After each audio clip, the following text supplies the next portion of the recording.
ઉદાહરણ નંબર 4 છે નીચેના સંયુક્ત વિધાનોના ઘટક વિધાનો લખો. તો સંયુક્ત વિધાન છે આવું છે પહેલું પી સંયુક્ત વિધાન આવું છે. આકાશ વાદળી છે અને ઘાસ લીલું છે. ઓકે, આવું લખાણ છે. આને આપણે માત્ર ઘટક વિધાન લખવાના. તો બે વિધાન છે આપણે ખબર પડે તો ઘટક વિધાનો એમ કઈ લખવાનું. ક્યુ નામનું ઘટક વિધાન આકાશ વાદળી છે. આર નામનું ઘટક વિધાન ઘાસ લીલું છે. પ્રશ્ન પૂરો. નેક્સ્ટ પ્રશ્ન. આપણે બધાને પહેલો દાખલો એટલા માટે ગણો, પછી આ જ રીતના આપણે આગળ ગણવાનું. પહેલો લખી લ્યો ફટાફટ. તમને ચોથાનો પેલો આકાશ વાદળી છે અને ઘાસ લીલું છે, તો એમાં તમને બે ઘટક વિધાન મળ્યા. એક ઘટક વિધાન મળ્યું આકાશ વાદળી છે, બીજું ઘટક વિધાન મળ્યું ઘાસ લીલું છે.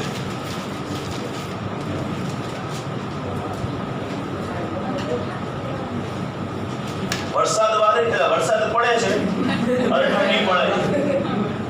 વરસાદ પડે છે અને ઠંડી પડે છે. બે પડે છે એટલે એને વાગી જાય છે. અને ઘટક વિધાન શું થશે? ઘટક વિધાન થશે ક્યુ અને આર. ક્યુ માં લખશો વરસાદ પડે છે, આર માં લખશો ઠંડી પડે છે. ઓકે, સમજાય છે બધાને? એકદમ ઇઝીએસ્ટ છે.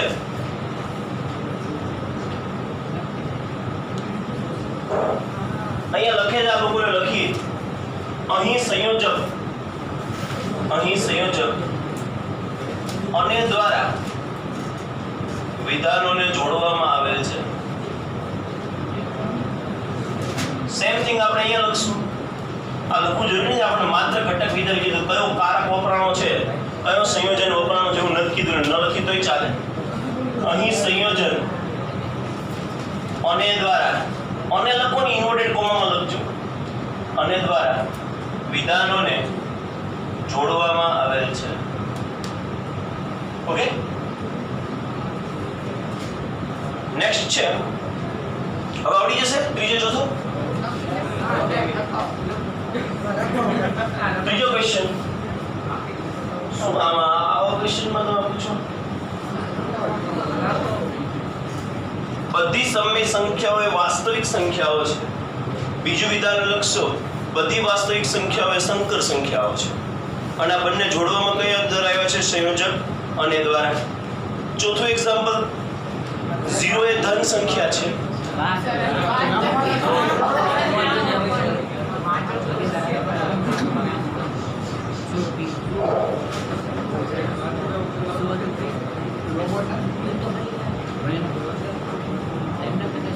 બધી સમય સંખ્યાઓ એ વાસ્તવિક સંખ્યાઓ છે. સંખ્યા છે. આ આપણે નામ આપી દે ક્યુ નામનું વિધાન છે. પ્રશ્ન તમારી રીતે લખી રાખજો. આર નામનું વિધાન આપણે લખી રાખશું. બધી વાસ્તવિક સંખ્યાઓ એ સંકર સંખ્યા છે.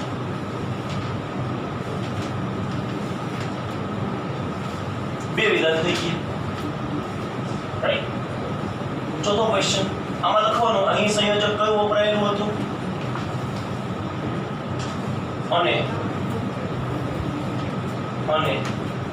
દ્વારા વિધાનોને જોડવામાં આવેલ છે. રાઈટ. નેક્સ્ટ જોઈએ. 0 એ ધન સંખ્યા છે અથવા ઋણ સંખ્યા છે. તો આના બે વિધાન શું છે? આમાં ધ્યાન આપજો. આ દાખલામાં 0 એ ધન સંખ્યા છે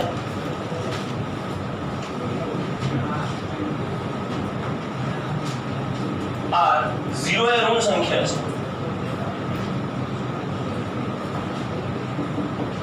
રાઈટ. અહીં સંયોજક કયું વપરાણું છે? અથવા. અહીં સંયોજક અથવા દ્વારા વિધાનોને જોડવામાં આવેલ છે. ઇઝીએસ્ટ વે થી આપણે ભણી રહ્યા છીએ. એકદમ ઇઝી છે.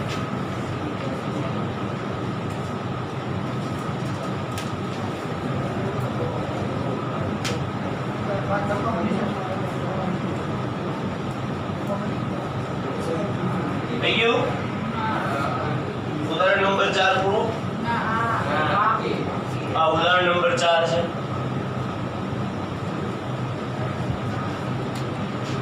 ઈઝી બહુ સ્પીડમાં લખવાનું.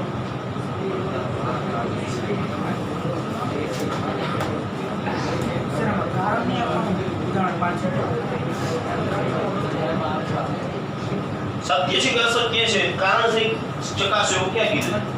બસ ખાલી ઘટક વિધાન લખવાના છે અને ઘટક વિધાન લખ્યા પછી સંયુક્ત વિધાન સત્ય છે કે નહીં ચેક કરવાનું. શું ચેક કરવાનું? સંયુક્ત વિધાન સત્ય છે કે નહીં. બરાબર? ચલો પાંચમો દાખલો સ્ટાર્ટ કરશું. થોડું વધારે એમાં છે.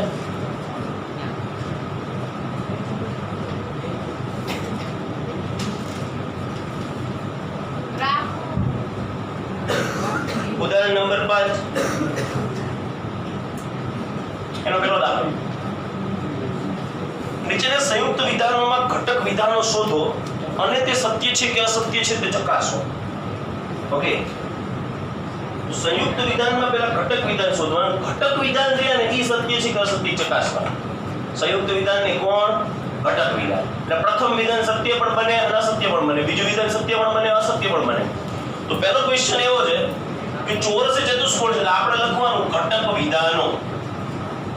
ઘટક વિધાનો એમાં p નામનું વિધાન લખી નાખીએ. ચોરસ એ ચતુષ્કોણ છે, સાચું ખોટું? સાચું. Okay, small p. q લખી નાખીએ. તેની ચારે બાજુઓ સમાન. તેની નહીં લખવાનું, એ શું લખવાનું? ચોરસની. તેની નો મતલબ વિધાન ન થાય. એને હું લખ્યું ચોરસ એ ચતુષ્કોણ છે અને તેની ચારે બાજુઓ સમાન. તેની એટલે કોની? ચોરસની. તો આપણે વિધાન છૂટું પડે શું લખવાનું? ચોરસની ચારે બાજુઓ સમાન છે. અહીં જોઈ શકો કે બંને વિધાનો કેવા છે? સત્ય છે. લખશું અહીં બંને વિધાનો સત્ય છે. બંને વિધાનો સત્ય છે અને તેને અને સંયોજક દ્વારા, કયા સંયોજક? અને સંયોજક દ્વારા જોડવામાં આવેલ છે. રાઈટ? પહેલો ક્વેશ્ચન પૂરો. પાંચમાનો બીજો.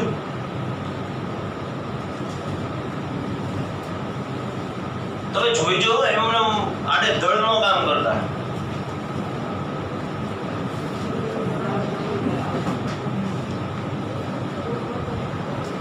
રકમ પછી લખજો, રકમની જગ્યા છોડી દો, ડાયરેક્ટ ઘટક વિધાન લખો.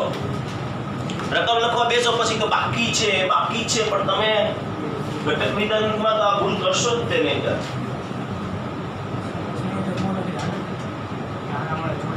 નહીં માંગવું હોય તો લખવું જ પડે. તમે લખજો ને ભાઈ, બધી બુકમાં લખે છે, બધી જગ્યાએ તો લખજો. ઓકે, નેક્સ્ટ છે બીજો. બધી અવિભાજ્ય સંખ્યાઓ યુગ્મ અથવા અયુગ્મ હોય, પણ આપણાને ઘટક વિધાન લખવું હોય તો શું લખવાનું? જો આ ભૂલ ન કરતા એટલે જ કહું છું, ઘટક વિધાનોમાં આપણે એવું લખશું બધી અવિભાજ્ય સંખ્યાઓ યુગ્મ હોય છે. અને ક્યુ નામનું વિધાન શું થઈ જશે? બધી અવિભાજ્ય સંખ્યાઓ અયુગ્મ હોય છે. પહેલું વિધાન શું લાગે છે તમને? પહેલું વિધાન સાચું છે? બધી અવિભાજ્ય સંખ્યા યુગ્મ હોય તો ના, મારી પાસે 3 નામની સંખ્યા છે ને, એ છે અવિભાજ્ય, પણ એ તો અયુગ્મ. આમાં કીધું યુગ્મ છે એટલે ખોટું પડી ગયું. ખોટાને ખોટું સાબિત કરવા માટે એક જ વાર ખોટું સાબિત કરવાનું. હું બોલું, ખોટાને ખોટું સાબિત કરવા માટે એક જ વાર ખોટું સાબિત કરવાનું. સાચાને સાચું સાબિત કરવા માટે બધી જ વાર સાચું સાબિત કરવું. શબ્દ સમજાણો? કોઈ માણસ ગમે એટલો સારો હોય પણ જો ભૂલથી કોકની પેન લઈ લીધી તો એમ કે આ ચોરી લીધી, તો ભાઈ ગમે એવો સારો હોય તો કહેવાય હું ચોર ફંડો. બરોબર? સમજ્યા તમે વાતને? આવું છે. ઓકે, ચાલો. તો અહીંયા તમને બંને વિધાનો અસત્ય છે. બીજું વિધાન કેમ અસત્ય છે? એમ કીધું બધી અવિભાજ્ય સંખ્યાઓ અયુગ્મ હોય છે. 3, 5, 7, 2 બધી અયુગ્મ જ આવી, પણ બગડે 2 રી એ અવિભાજ્ય છે, પણ એ યુગ્મ છે. એનો મતલબ બગડે 2 ખાલી ખોટું છે. એનો મતલબ અહીં બંને વિધાનો કેવા છે? અસત્ય છે, મિથ્યા દેખાય છે નહીં? મેથીના ઓલામાં લખીને દેખાય છે ને, બંને વિધાનો મિથ્યા છે. અને સંયોજક અથવા દ્વારા, શેના દ્વારા?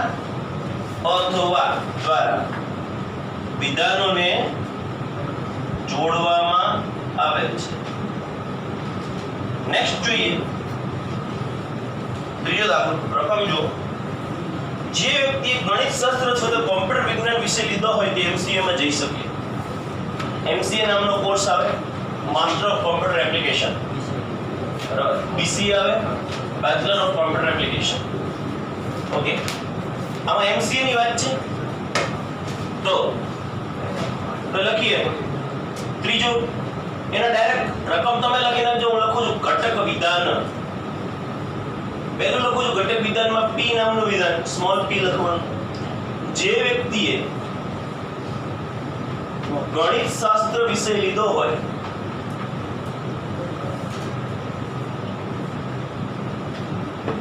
તે MCA માં જઈ શકે. Q નામનું વિધાન, જે વ્યક્તિએ કોમ્પ્યુટર વિજ્ઞાન વિષય લીધો હોય તે MCA માં જઈ. તમારું ડોટ નહીં ચાલે એક્ઝામમાં, બરાબર? મારે ચાલશે, તમારે નહીં ચાલે, અત્યારે નહીં ચાલે, બરાબર? તો અહીં બંને વિધાનો કેવા છે? સત્ય છે. ગમે એક સબ્જેક્ટ હોય તો પણ ચાલે. એટલે બંને વિધાનો, એટલે આની એક લાઈન લખી નાખવાની છે. પણ આમાં અથવા શબ્દ છે નહીં, લાવ લખી નાખો. અહીં બંને વિધાનો સત્ય છે અને તેને અથવા સંયોજક દ્વારા, શેના દ્વારા? અથવા સંયોજક દ્વારા જોડવામાં આવે છે. નેક્સ્ટ જોઈએ ચોગડે 4. એમ કીધું છે ચંદીગઢ એ હરિયાણા અને ઉત્તર પ્રદેશનું પાટનગર છે. ચંદીગઢ એ હરિયાણા અને ઉત્તર પ્રદેશનું. તો આપણે બે વિધાન લખવાના. આના વિધાનને કહી દઈએ P. ચંદીગઢ એ હરિયાણાનું પાટનગર છે અને બીજું Q, ચંદીગઢ એ ઉત્તર પ્રદેશનું પાટનગર છે. બરાબર? આ બે લખી નાખ્યા. હવે આ વિધાન સાચા કયા અને ખોટા કયા થોડું જનરલ નોલેજ થી ખબર પડી જાય કે હરિયાણાનું પાટનગર ચંદીગઢ આવે, ઉત્તર પ્રદેશનું ન આવે. તો એ લખશું પ્રથમ વિધાન સત્ય છે. તો એવું બને, પ્રથમ વિધાન સત્ય છે અને બીજું વિધાન કેવું છે? અસત્ય છે. અને તેઓ કયા સંયોજક દ્વારા જોડાયેલા છે? તો રકમ જોવી પડશે. અન્ય સંયોજક દ્વારા, અને તેઓ અન્ય સંયોજક દ્વારા જોડાયેલ છે. નેક્સ્ટ પાંચમો ક્વેશ્ચન. √2 એ સમમી સંખ્યા છે, √2 અસમમી સંખ્યા છે. તો સાચું શું છે? √2 કેવી સંખ્યા છે? અસમમી સંખ્યા છે. એટલે તમે શું લખશો? પ્રથમ વિધાન અસત્ય છે, બીજું વિધાન સત્ય છે અને તેઓ કયા સંયોજક દ્વારા? અથવા સંયોજક દ્વારા જોડાયેલા છે. છઠ્ઠો ક્વેશ્ચન છે 24 એ 2, 4 અને 8 નો ગુણિત છે. એમાં ત્રણ વિધાન છે. 24 એ 2 નો ગુણિત છે, 24 એ 4 નો ગુણિત છે, 24 એ 8 નો ગુણિત છે. અને ત્રણેય વિધાન કેવા છે? સત્ય છે. અને શેના દ્વારા જોડાયેલા છે? અને સંયોજક દ્વારા જોડાયેલા. ઉદાહરણ નંબર 5 પૂરું તમારે?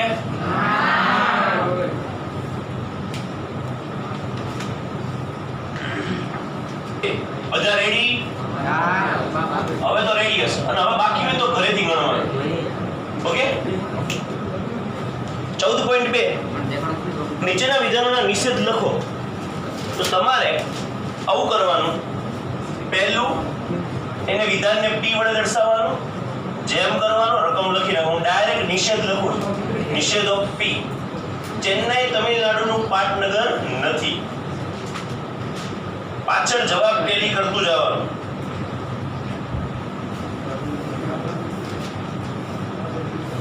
સેકન્ડ ક્વેશ્ચન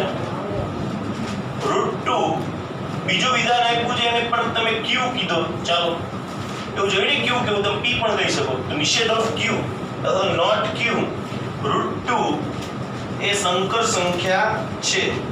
એ શબ્દ નથી, √2 સંકર સંખ્યા છે. આપણે ઘરનું કે ઉમેરણા નહીં કરવાનો, પ્રશ્ન એવો તો નથી તો આપણે શું લખી નાખ્યું છે. ત્રીજો ક્વેશ્ચન છે r વડે દર્શાવો. નિષેધ ઓફ r પદાધિકોણ એ સમબાજુ ત્રિકોણ છે, નથીની જગ્યાએ છે. રાઈટ. ચોથો ક્વેશ્ચન 2 એ 7 કરતા મોટી સંખ્યા નથી. s વડે દર્શાવો. s small s. તો એ નિષેધ ઓફ s એ આપણને મળશે 2 એ 7 કરતા મોટી સંખ્યા નથી. એને એમ કીધું છે તો આપણે કીધું નથી. પાંચમો ક્વેશ્ચન દરેક પ્રાકૃતિક સંખ્યા પૂર્ણાંક સંખ્યા છે. એને t વડે દર્શાવો, સ્મોલ t. તો નિષેધ ઓફ t એ શું મળશે? દરેક પ્રાકૃતિક સંખ્યા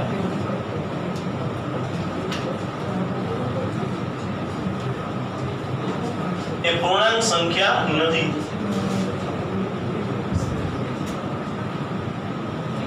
અથવા તો એવું પણ લખી શકો એ અસત્ય છે કે દરેક પ્રાકૃતિક સંખ્યા એ પૂર્ણાંક સંખ્યા છે. ખબર પડી? આપણે આવું જોયું છે. આને આમે લખી શકાય એ અસત્ય છે કે દરેક પ્રાકૃતિક સંખ્યા એ પૂર્ણાંક સંખ્યા છે. નેક્સ્ટ છે એક્ઝામ્પલ નંબર 2. પ્રશ્ન શું છે? નીચેના વિધાનોની જોડ પરસ્પર નિષેધ દર્શાવે છે, હા કે ના? તો પહેલો ક્વેશ્ચન છે, પહેલું વિધાન છે p લઈ લ્યો. વિધાન સંખ્યા x એ સમય સંખ્યા નથી. સંખ્યા x એ સમય સંખ્યા નથી. અને બીજું વિધાન એવું છે જેને q વડે દર્શાવો. તો સંખ્યા x એ અસમય સંખ્યા નથી. તો શું આ પરસ્પર નિષેધ છે? તો આપણે અહીંયા નિષેધ ઓફ p લખો. નિષેધ ઓફ p શું લખાય? સંખ્યા x એ સમય સંખ્યા છે. એટલે લખવાનું કે નિષેધ ઓફ p અને q સમાન હોવાથી p અને q સમાન થાય. નિષેધ ઓફ p અને q બંને સમાન. કારણ કે જો સંખ્યા x એ સમય સંખ્યા નથી અને નિષેધ સંખ્યા x સમય સંખ્યા છે. જે સમય સંખ્યા હોય અસમય તો ન જ હોય. ફરીથી ધ્યાન આપજો, ઘણા નથી ખબર પડી. માન લો કે તમને q નામનું વિધાન જ નથી આવ્યું, માત્ર p નામનું જ વિધાન આવ્યું. સંખ્યા x એ સમય સંખ્યા નથી. તમે નિષેધ શું બનાવો? સંખ્યા x એ સમય સંખ્યા છે.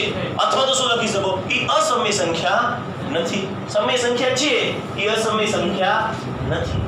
ખબર પડે છે કે નહીં?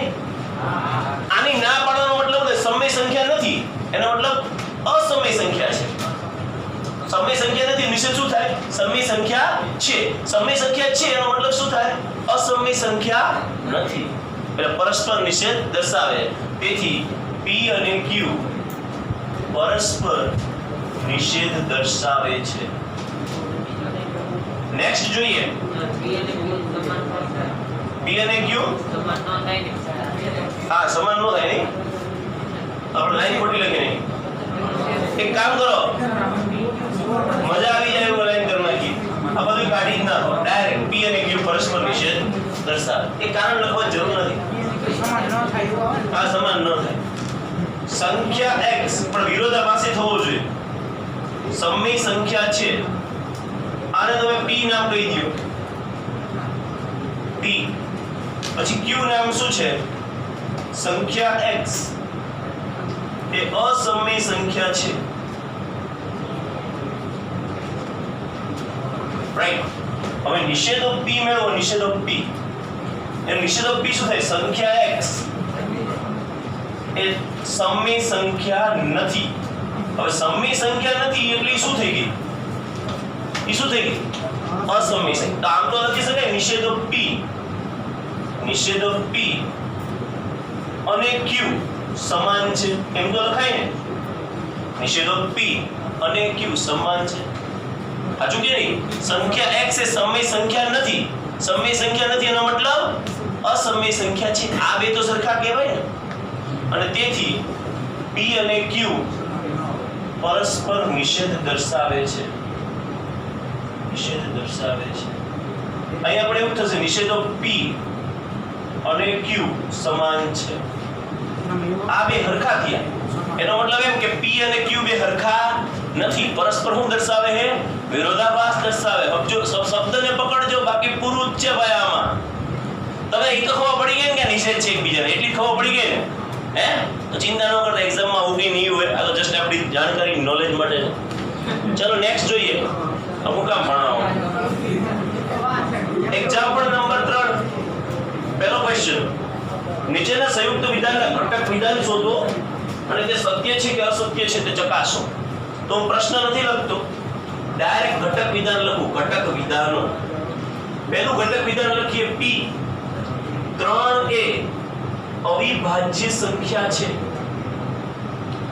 q લખીએ 3a અયુગ્મ છે. શું આ બંને સમાન છે? શું આ બંને સાચા છે? સમાન નહીં. શું આ બંને સાચા છે? 3 અવિભાજ્ય છે? હા છે. 3 અયુગ્મ છે? હા છે. તો લખશું બંને વિધાનો સત્ય છે. Next question. રકમો નથી લખતો, રકમ ખાલી ઘટક વિધાનો. ડાયરેક્ટ ઘટક વિધાન. એમાં p નામનું વિધાન. બધા પૂર્ણાંકો ધન છે. q નામનું વિધાન. બધા પૂર્ણાંકો ઋણ છે. તો આ તમને વિધાનો સાચા લાગે છે? નક્કી થાય? નક્કી કરીએ કો બધા વિધાનો ધન જ છે, સોરી બધા પૂર્ણાંકો ધન જ છે અને બધા પૂર્ણાંકો ઋણ છે. પણ એક ડેટા આપો તો ખબર પડે ને કે બધા પૂર્ણાંકો ધન છે, બધા પૂર્ણાંકો ઋણ છે. એટલે બંને થઈ શકવાના. એટલે આ બંને વિધાનો કેવા છે? અસત્ય છે. બંને વિધાનો અસત્ય છે. નેક્સ્ટ. હવે મિથ્યા વાક્ય અસત્ય કાઉન્સમાં મિથ્યા કરી નાખો. મેથીવાળા મિથ્યા. ત્રીજો ક્વેશ્ચન. 100 એ 3, 11 અને 5 થી વિભાજ્ય છે. તો આમાં ઘટક વિધાન 3 બનશે. કયા 3 ઘટક વિધાન બનશે? તો પહેલો p નામનું વિધાન. 100 એ કેના વડે વિભાજ્ય લખ્યું છે? 3 વડે. થાય કોઈ દી? બીજું વિધાન શું થાય? 100 એ શેના વડે હવે? 11 વડે. હા થાય? ન થાય. 100 એ શેના વડે છે? 5 વડે. થાય? થાય ને? 20 ને ઓ આપણે કહેતા કેટલી વીએ હો થાય તમને ખબર પડે. હવે કહેવત છે કેટલી વિશે હો થાય. 20 ને હો. અહીં પ્રથમ બે વિધાનો કેવા છે? અસત્ય છે. અને ત્રીજું વિધાન કેવું છે? સત્ય છે. ઈઝી, એકદમ ઈઝી. ઉડાડો ફટાફટ. ગુરુ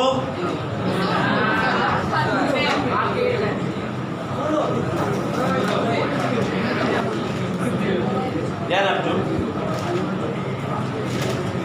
આમ તો વિશિષ્ટ શબ્દો અને શબ્દ સમૂહો ફરક શું પડે?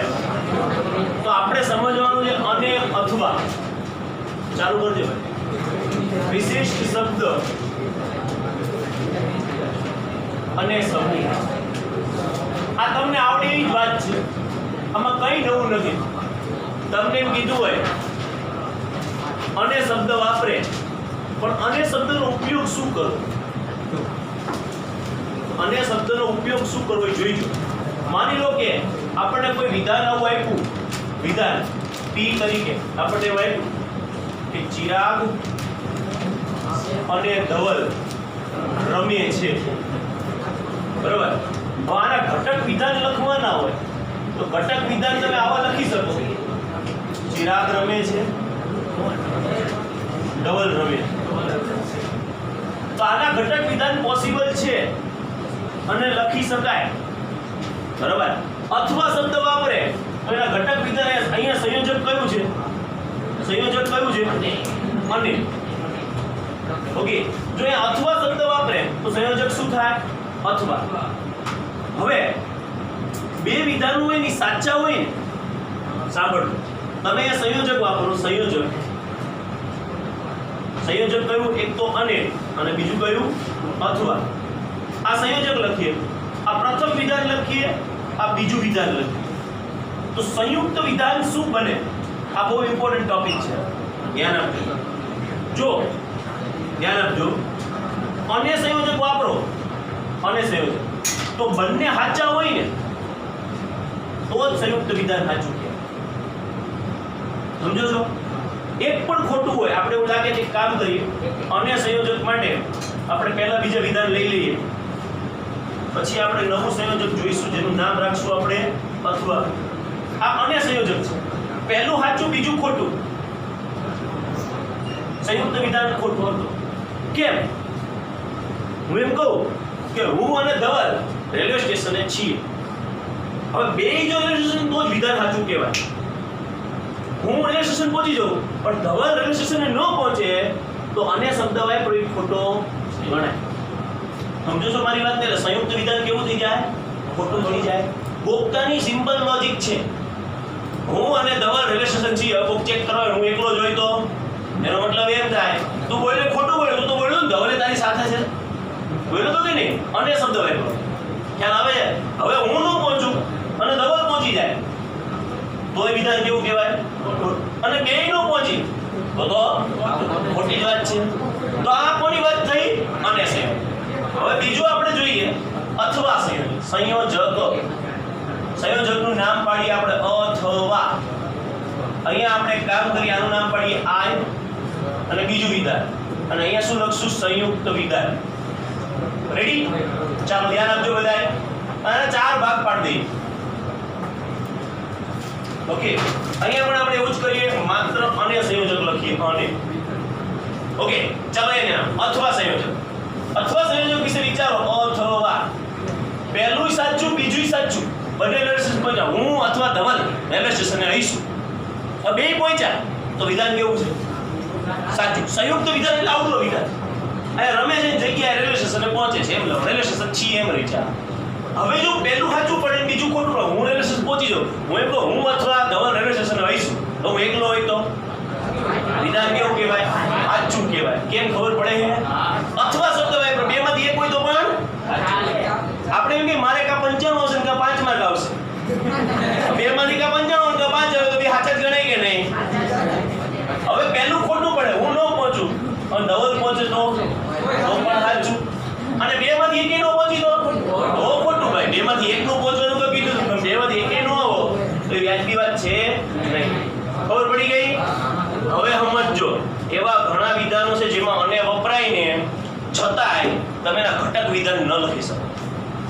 અને સંયોજક વાપરવા છતાં ઘટક વિધાન ન લખી શકાય તેવું ઉદાહરણ.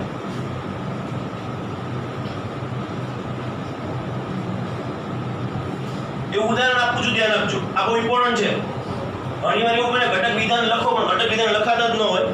એવું ઉદાહરણ છે, બુકમાં પૂછી લે, આલ્કોહોલ અને પાણીનું મિશ્રણ રાસાયણિક પદ્ધતિઓ દ્વારા અલગ કરી શકાય છે. આલ્કોહોલ અને પાણીનું મિશ્રણ રાસાયણિક પદ્ધતિ દ્વારા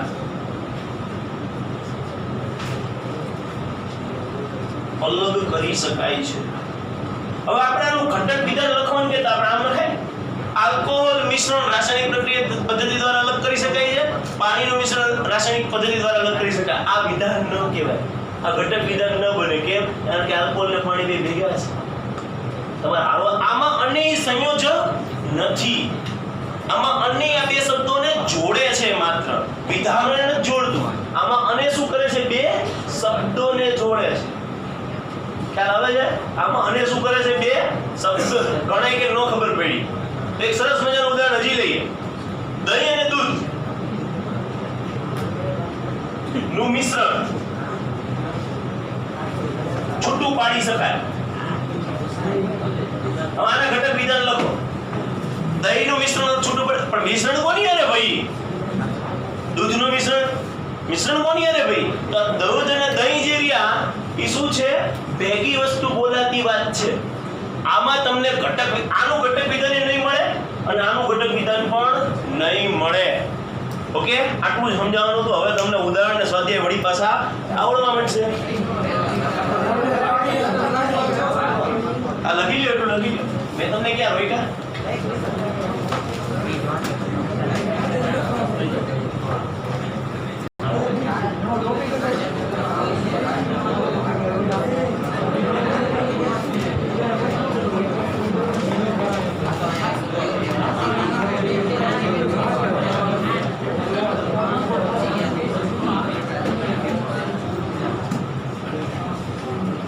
ચાલો અહીં ધ્યાન આપો.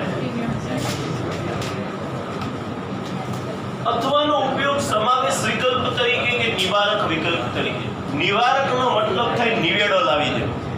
સાંભળજો, આ નહીં સાંભળો તો આમાં બહુ ગૂંચવાશે. એટલે ઓલામાંથી તો પાર પડી ગયા જેમ તેમ, આમાં ગૂંચવાશે.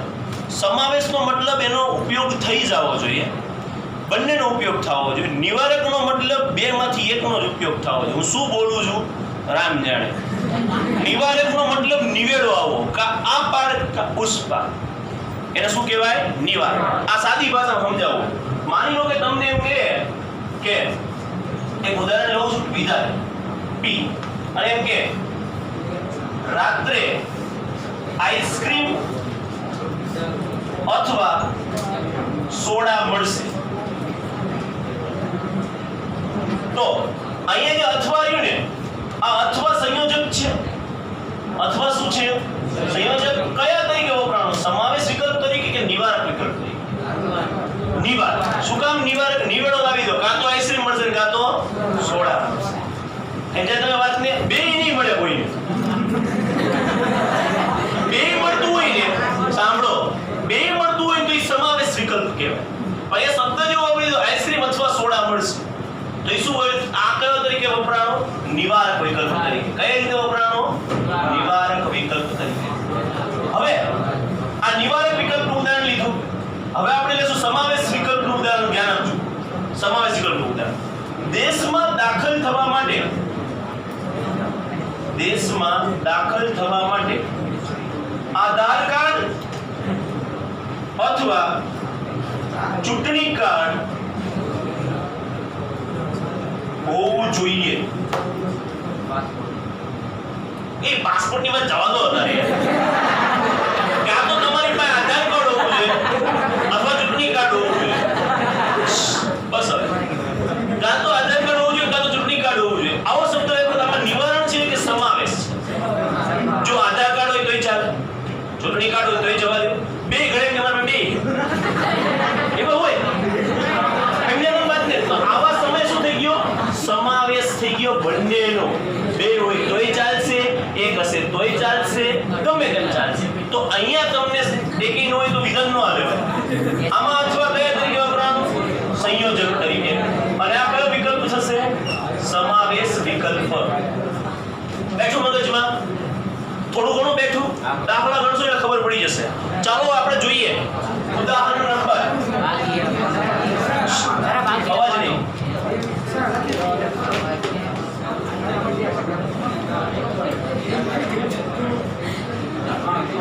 લખી લો ફટાફટ. તો છઠ્ઠું ઉદાહરણ જોઈએ. એમાં આપણે ઘટક વિધાન લખવાના પ્રશ્ન તમે નાખી લખજો. પહેલો વિધાન લખીએ તો રેખા સીધી લીટીમાં જ. ઓકે, પી નામનું વિધાન લખી નાખશો. રેખા સીધી લીટીમાં જ ક્યુ નામનું વિધાન લખશો. બંને દિશામાં અનંત સુધી વિસ્તરેલું. તો કોણ વિસ્તરેલું? રેખા એ બંને દિશામાં અનંત સુધી વિસ્તરેલી છે. હવે આમાં છે ને એવું નથી લખવાનું પ્રથમ વિધાન સત્ય છે અને બીજું વિધાન અસત્ય છે. આમાં પ્રશ્ન વાંચો. પ્રશ્ન શું કીધું? પ્રશ્ન વાંચો બધાય પહેલા, પછી લખજો. પ્રશ્ન વાંચો. સંયુક્ત વિધાનના ઘટક વિધાન લખો ને. સંયુક્ત વિધાન સત્ય છે કે મિથ્યા છે ચકાસો. ઘટક વિધાન સત્ય છે કે મિથ્યા છે ન ચકાસો. કોણ ચકાસો? સંયુક્ત વિધાન સત્ય છે કે અસત્ય. તમે શબ્દોમાં રેખા સીધી લીટીમાં અને બંને દિશાઓ અનંત સુધી વિસ્તરેલી છે. તો વિધાન સત્ય છે કે મિથ્યા છે? સંયુક્ત વિધાન સત્ય છે. રેખા હોય સીધી લીટીમાં જ હોય. આમ હોય તો સીધી લીટી જ કહેવાય, આમ હોય તો સીધી લીટી, આમ હોય તો રેખા ન કહેવાય. ખબર પડી? રેખા સીધી લીટીમાં ક્યાં સુધી વિસ્તરેલી? રેખા કીધું, રેખાખંડ નથી કીધું. રેખા કીધું. લંબ સુધી તો આ શું થઈ જશે? સંયુક્ત વિધાન કેવું થઈ જશે? સંયુક્ત વિધાન સત્ય. આમાં એવું નહીં લખવાનું પ્રથમ વિધાન સત્ય છે બીજું વિધાન એટલે તમે નક્કી જ નહીં કરી શકો. ઓકે, નેક્સ્ટ જોઈએ. p નામનું વિધાન લખીએ. 0 એ ધન પૂર્ણાંક છે. ધન પૂર્ણાંક અને ઋણ પૂર્ણાંક કરતા નાનો છે. તો તમે ઘટક વિધાન શું લખશો? 0 એ દરેક ધન પૂર્ણાંક કરતા નાનો છે અને બીજું લખશો q 0 એ દરેક ઋણ પૂર્ણાંક કરતા નાનો છે. હવે સંયુક્ત વિધાન શું થશે? જો આમ જોવા જાવ તો ઘટક વિધાન લખ્યું ને 0 એ દરેક ધન પૂર્ણાંક કરતા નાનો છે, એ વિધાન સાચું છે, પહેલું વિધાન. બીજું વિધાન કેવું છે? ખોટું. શબ્દ કયો વાપરો? અને એક સાચું ને એક ખોટું અને માં તો સંયુક્ત વિધાન કેવું કહેવાય? ખોટું. જો એ ઉપયોગ થયો ખબર પડી? અથવા તો આ વિધાન શું થઈ જશે? મિથ્યા છે. સંયુક્ત વિધાન મિથ્યા છે કારણ કે અન્ય સંયોજકનો ઉપયોગ થયો છે. નેક્સ્ટ જોઈએ. બધી જીવંત વસ્તુઓને બે પગ ને બે આંખો હોય છે. બધી જીવંત વસ્તુઓને બે પગ હોય છે. બીજું વિધાન શું આવશે? બધી જીવંત વસ્તુઓને બે હાથ હોય છે, બે આંખો હોય છે, સોરી, બે આંખો હોય છે. રાઈટ? આ બે વિધાન બન્યા. સંયુક્ત વિધાન શું આવશે? સાચું ખોટું? ખોટું. કેમ? બે પગ કરતા વધારે પગવાળા પ્રાણીઓ જીવે છે કે નહીં? 8 પગવાળા હોય છે, 10 હાથવાળા હોય છે. કયા લખશો? સંયુક્ત વિધાન કેવું છે? અને અમુક કેવો હોય મગજ વગરના હોય છે. નથી પગ આંખ કે મગજ કાંઈ નથી હોતું. ચાલો